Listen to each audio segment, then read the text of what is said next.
အားလုံးပဲမင်္ဂလာပါ Introspect မြန်မာတွေမှာပြန်လည်ကြိုဆိုလိုက်ပါတယ်ဒီနေ့မှာတော့ဘယ်လိုအကြောင်းအရာကိုပြောပြပါမယ်ဆိုလို့ရှိရင်တော့မလေးရှားက private ကျောင်းတွေမှာmatriculation IGCSE O level ပြီးတဲ့သူတွေအတွက်ပေါ့နော်အထူးသဖြင့်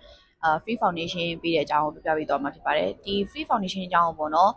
တော်တော်များများလဲတည်ပြီးသားဖြစ်ပါလိမ့်မယ်ဒါပေမဲ့မတည်သေးတော့သူများအတွက်ကိုဒီဗီဒီယိုကအဓိကရည်ရွယ်ပါတယ်ရှင် free foundation ဆိုတာကကြတော့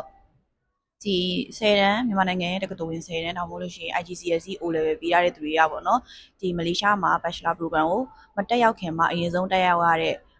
program တစ်ခုပေါ့နော် Foundation တစ်နှစ်အရင်ဆုံးတက်ရတယ်အဲ့ program ကိုအကြောင်းနေတော်များများဆိုလို့ရှိရင်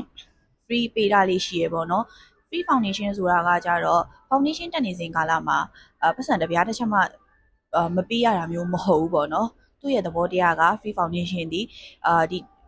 foundation တက်သွားတဲ့ကျောင်းသားဒီသူတို့ကျောင်းမှာပဲဆက်ပြီးတော့ Bachelor Program ကိုဆက်ပြီးတက်ရောက်တဲ့အချိန်မှာ semester လိုက်ပတ်စံသွင်းရတဲ့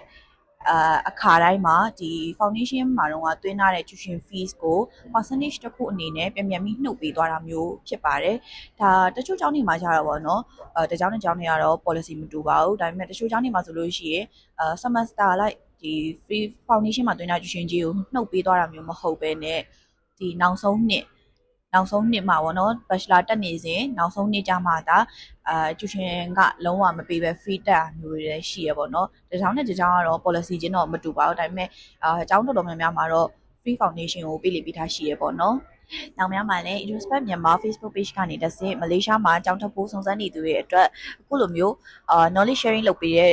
ဗီဒီယိုလေးတွေကိုအဆက်မပြတ်တင်ဆက်ပေးသွားအောင်ပါမို့လို့ Introspect မြန်မာ Facebook page ကို like and follow လုပ်ဖို့အတွက်မမေ့ကြနဲ့အောင်နော်အားလုံးကိုကျေးဇူးများတင်ရှိပါတယ်ရှင်